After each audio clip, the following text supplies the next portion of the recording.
Guys, once again, welcome to our channel, The India Reads. As you know that in our previous chapter, chapter number 5 of NCERT class 6, we have discussed part 1 from the books and the burials, जिसमें हमने part 1 में चर्चा करी थी भाग 1 में कि किताबों तथा दफन अवशेषों से जो हमें जानकारी इतिहास के बारे में हमारी मिलती है. Now today we'll discuss the part 2, that is a very important and the last point of this chapter. In part 1 we have discussed about the different type of books like the sacred books of Vedas, including Rig Ved, Sam Ved, Yajur Ved, Athar Ved, and manuscripts, as well as the dialogues, as well as the couplets among them. And now we'll discuss the next point. तो जब हम ऋग्वेद की चर्चा कर रहे थे तो वहीं से एक बार मैं यहाँ से ये पार्ट 2 को आपको लेकर चलूँगा जहाँ से हम लोग आरंभ करेंगे. तो Rigveda,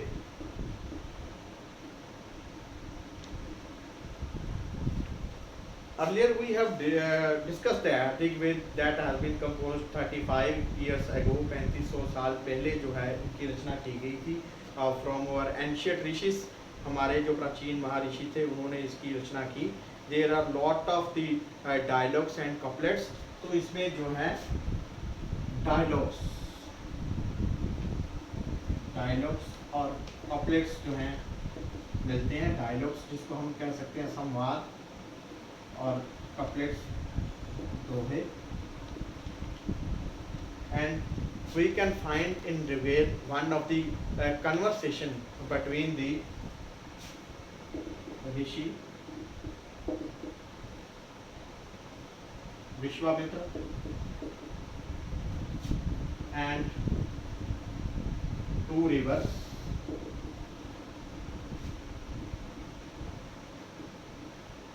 Satluj and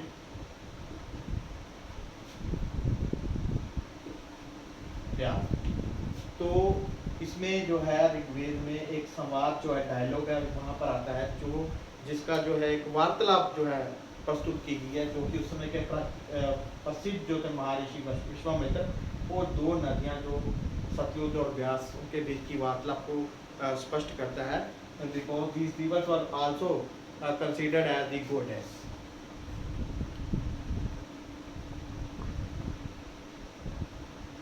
Okay, so we have also discussed that in the Rigved or the sacred books we can find out the economic, social and religious life of the people of that era. उस समय के लोगों का सामाजिक, आर्थिक, धार्मिक जीवन कैसा था उसके बारे में भी हमें जानकारी वहाँ से मिलती है. Along with अब जो अगला पॉइंट हम डिस्कस करने जा रहे हैं इससे रिलेटेड,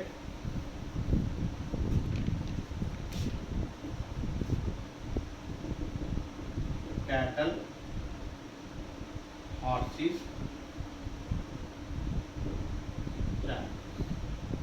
जिसको हम लोग कहेंगे पशु,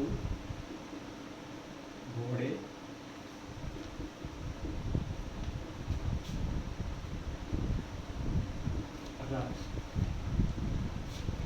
so there are so many excavation has been done for the information of the history, and we have find the remains and the symbols that proves that there were the signs of the different cattle, horses and chariots. तो उस समय के अवशेषों से, खुदाई से जितनी जानकारी हमें मिली है उसके अकॉर्डिंगली क्या है कि उस समय जो थे पशु, घोड़े तथा रथ, इनका वर्णन जो है ऋग्वेद में बहुत ही ज़्यादा मिलता है. And they were recorded so secret, यहाँ तक कि पशुओं, घोड़ों और रथों को भी बहुत ज़्यादा पवित्र माना गया है. Here was the reason behind that. इसके पीछे भी जो एक कारण था. कारण क्या था कि as you know that at that time there was the warfare. तो उस समय जो थे युद्ध हुआ करते थे. There was the nobilities, kings, ruling parties, जो राजा लोग थे, राज करते थे, नोबिलिटीज थे. तो ऐसे समय में जो थी पशुओं की ज़रूरत काफ़ी मात्रा में होती थी for the occupation purpose also, as the purpose the people were doing farming और हार्डिंग. तो फार्मिंग, पशुपालन और फार्मिंग, खेती बाड़ी में भी पशुओं की ज़रूरत थी. इसके अलावा जो थे घोड़े थे, स्पेशल रिगार्ड था रथ और घोड़ों का। रथ जो है chariot, that is the two wheeled और four wheeled carriage, that is run away by the any animal और अ हॉर्स। जो कि कोई रथ जो किसी दो पहिया या चार पहिया रथ होते थे जो युद्धों में जिनका प्रयोग होता था, राजा लोग करते थे, जिनको घोड़े या कुछ पशुओं के द्वारा जो है आगे धकेला जाता था। तो इन लोगों को पवित्र माना जाता था because they were playing a important role in war for winning, क्योंकि किसी युद्ध को जीतने में इनका रोल बड़ा इम्पोर्टेंट, बड़ा अहम होता था इन रथों और घोड़ों का। इसीलिए ये लोग जो थे उस समय पवित्र माने जाते थे। इसके अलावा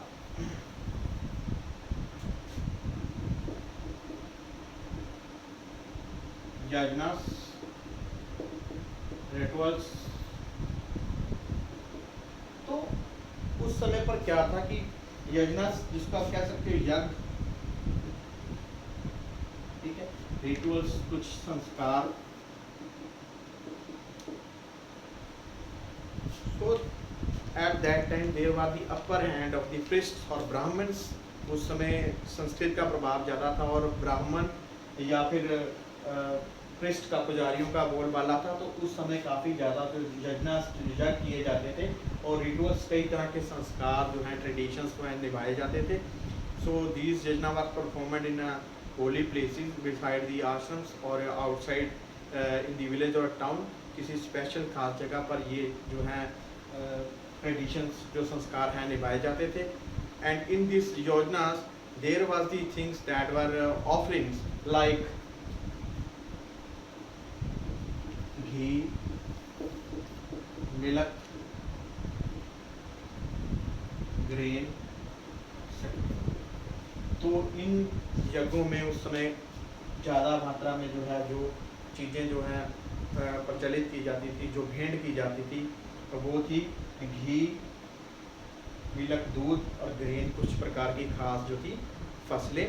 ओके, और and after that we will also talk about the two groups, दो समूह। देयर वाज नॉट दी वर्ण सिस्टम, कोई वर्ण प्रणाली तो नहीं थी, but there was the two groups that are the symbols we can find. उस समय कुछ ऐसे सिंबल, कुछ चिन्ह, कुछ निशानियां मिलती हैं कि उस समय जो है दो प्रकार के जो ग्रुप ज़्यादा चर्चा में थे। उन ग्रुपों के बारे में हम यहाँ पर जो है चर्चा करेंगे। Will discuss about this two groups. तो उसमें था एक तो प्रिस्ट, ब्राह्मण,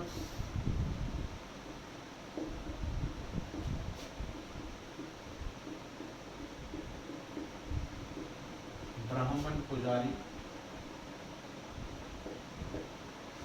ओके, ब्राह्मण और पुजारी। And second was there rajas.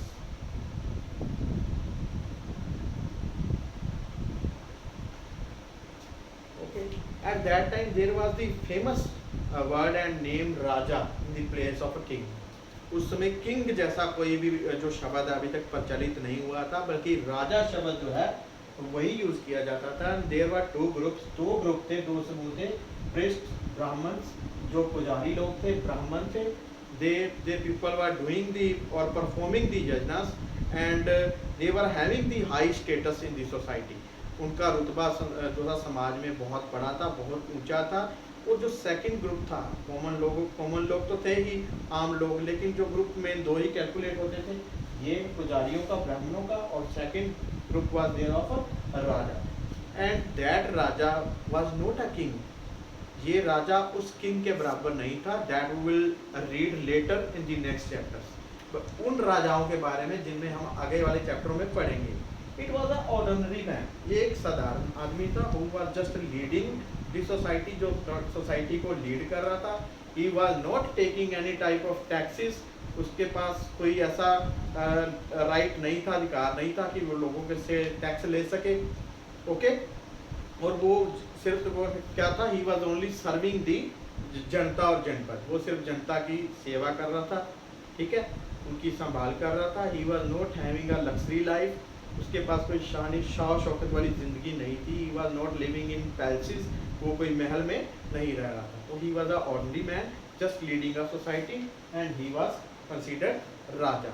उसको हम लोग किंग यहाँ पर नहीं कह सकते। ओके, और उसके बाद हम लोग जो है चर्चा करेंगे एट दैट टाइम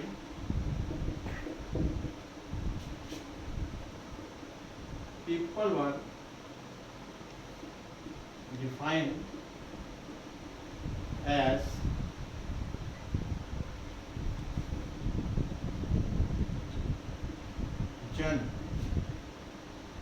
जनपद, जिससे जो वर्ड है आप कह सकते हैं जनता।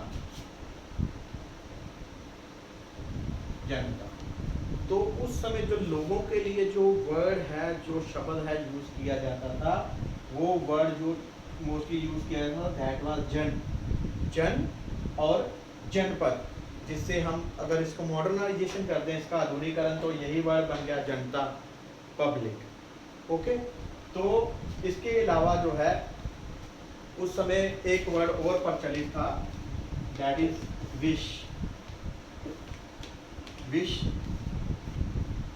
and it spread as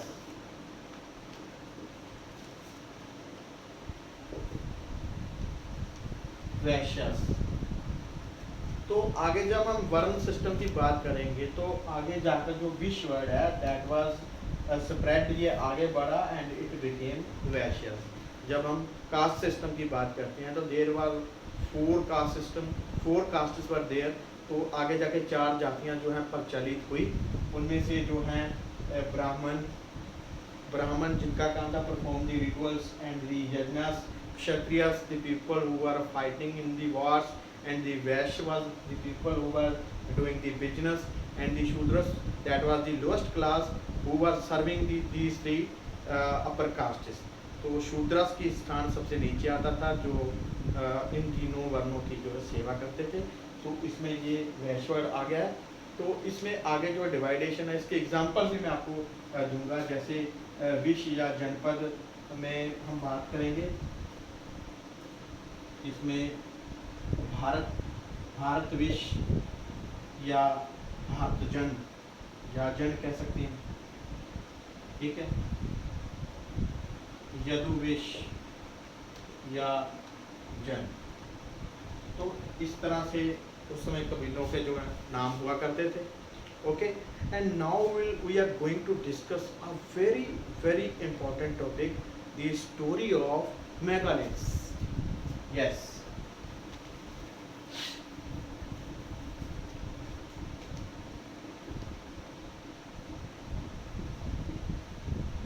the story of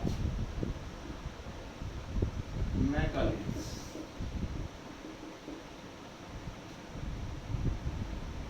megaliths,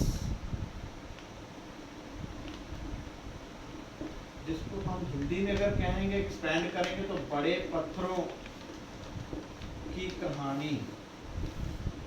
और ये जो बड़े पत्थर हैं, ये एक तरह के शिलाखंड कह लो, शिला पत्थर को बोलते हैं। अगर हम इसको एक्सपेंड करेंगे, इसको 2 वर्ड से बनाएंगे, तो इसका मेगालिथ्स बनेगा, मेगा प्लस लिथ्स। तो here mega means huge and liths means stone or rock।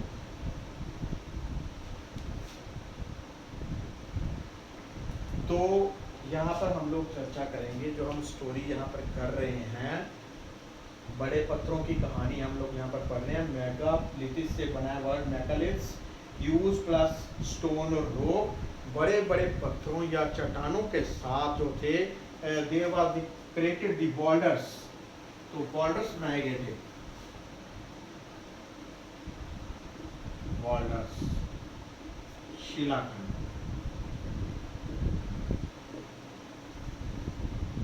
That was created by the people of that time in a very planning manner। उस समय के लोगों के द्वारा इसको बड़े प्लानिंग के साथ बनाया गया था। These boulders were often in a circle shape. कई बार ये सर्कल शेप में होते थे. Sometime it was in a standing position, sometime it was underground. Okay, तो कई बार ये जैसे बड़े बड़े पत्थरों को ऊपर खड़ा करके बनाया जाता था, कभी इसको सर्कल शेप में बनाया जाता था. समटाइम ये धरती के नीचे अंडरग्राउंड भी हुआ करते थे. And it was believe that it was using for the buried of dead person. तो उस समय जो लोग जो मृत हुआ करते थे उनको दफनाने के लिए इनका प्रयोग किया जाता था. And they were using a huge stone that was the symbol of the particular dead person, जिसका एक निशानी रहती थी कि ये पर्टिकुलर जिस पर्सन की ये यहाँ दफनाया गया, so that the people can return at the same place at any time, कि वो किसी भी जगह वहाँ पर जा सके.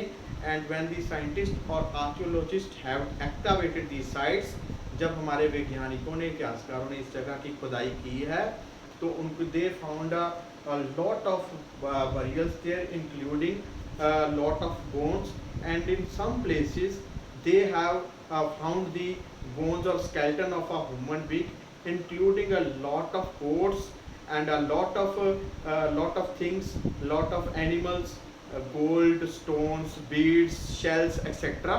तो उन एक मृत व्यक्ति के साथ ही कई चीज़ें जैसे कि कोई पशु, कुछ बर्तन that is full of water, जो बर्तन वाटर के साथ भरे गए हैं, या ग्रीनरीज और फूड या भोजन के साथ भरे गए हैं, या कुछ घोड़े, कबूतर, बुफेलो, गोट, भैंस, बकरी के अवशेष प्राप्त हुए हैं, या गोल्ड, सोने की, चांदी की बीड्स, कुछ मालाएं प्राप्त हुई हैं, जहाँ से ये पता चलता है कि these things were belonging to that particular dead person, कि ये जो चीज़ें थी उस समय जो व्यक्ति मृत हुआ उसके साथ संबंधित थी, उसके साथ दफन कर दी गई.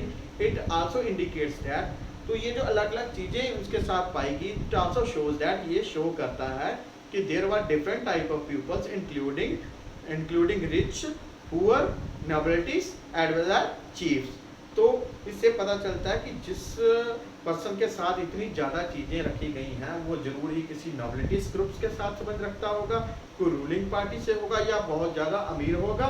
और there are common people also, तो कॉमन लोग भी वहाँ पर थे, जहाँ पर सिर्फ एक स्केलेटन इंसान की पाई गई है, या we can have find some bones और स्केलेटन्स ऑफ सम और फ्यू कैटल्स एक्सेट्रा, या उनके साथ कुछ आद पशुओं की साथ में जो कह लो हड्डियाँ या अवशेष प्राप्त हुए हैं, जिससे पता चलता है कि उस समय भी अमीर, गरीब, मुखिया, इस तरह के रूलिंग पार्टी के जो लोग थे वो साथ में लाई करते थे. और इसके बाद हम लोग एक खास जगह का जो है वर्णन करेंगे, that is इनामगोन.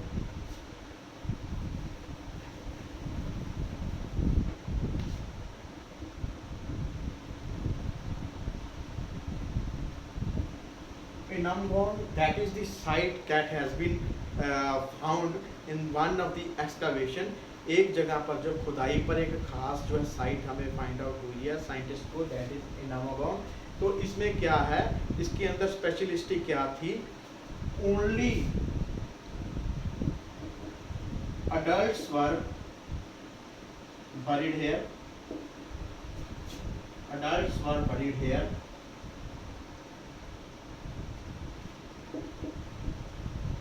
with their head toward the north. तो इस जगह की खासियत ये थी कि जहाँ पर जितने भी जो एक्सकावेशन खुदाई हुई है, जो अवशेष मिले हैं, तो उनसे पता चला कि यहाँ पर सिर्फ जो है अडल्ट बालगों को ही दफनाया जाता था, और उनके जो सर होते थे उनको उत्तर दिशा में सर को किया जाता था, और उनको उनकी बॉडी को नीचे दफन कर दिया जाता था. And in the last point will discuss about the occupations. तो ये लास्ट पॉइंट है, and this point we have also discussed in our previous chapters. पिछले अपने चैप्टर्स में भी हमने ये डिस्कस किया है कि they people were doing at that time. Their main business or purpose was the agriculture. उनका मुख्य उद्देश्य, मुख्य काम पेशा जो था एग्रीकल्चर था, फार्मिंग था. Beside it they were also herding and rearing the animals. और वो कुछ पशु जो अपने साथ हैं पालतू रखते थे, बनाकर अपने यूज़ के लिए रखते थे. At that time there were found seeds of wheat, barley, rice, pulses, peas, etc. Bones or remains of cattle,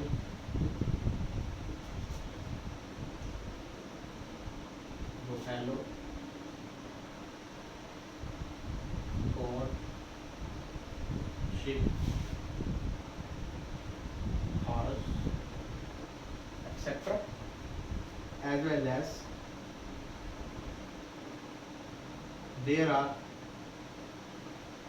some signs of fruits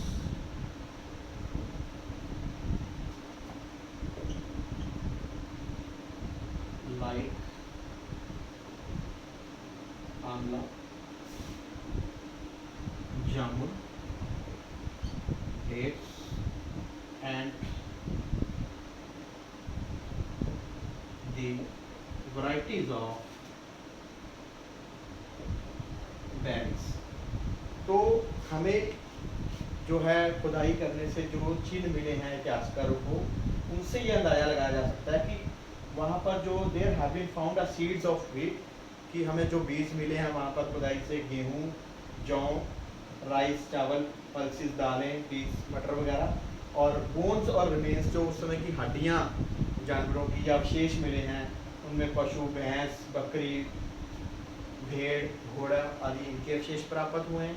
as well as there are also the science of the fruits. उस समय ये भी पता चला कि वो वहाँ पर कुछ प्रोड्यूसिंग जो है फ्रूट्स की, फलों की भी हो रही थी, जिनके जो साइंस हमें मिले हैं, कुछ निशानियाँ, कुछ सिंबल्स हमें मिले हैं कि उस समय में आंवला, जामुन, खजूरें और अलग अलग किस्म के वैराइटीज़ के जो बेरीज हैं, बेर वगैरह हैं, वो जो है प्राप्त होते थे. सो that is all from this chapter, and I hope that you have understand in a better way, and if you think that you are understanding our concept, so please subscribe our channel.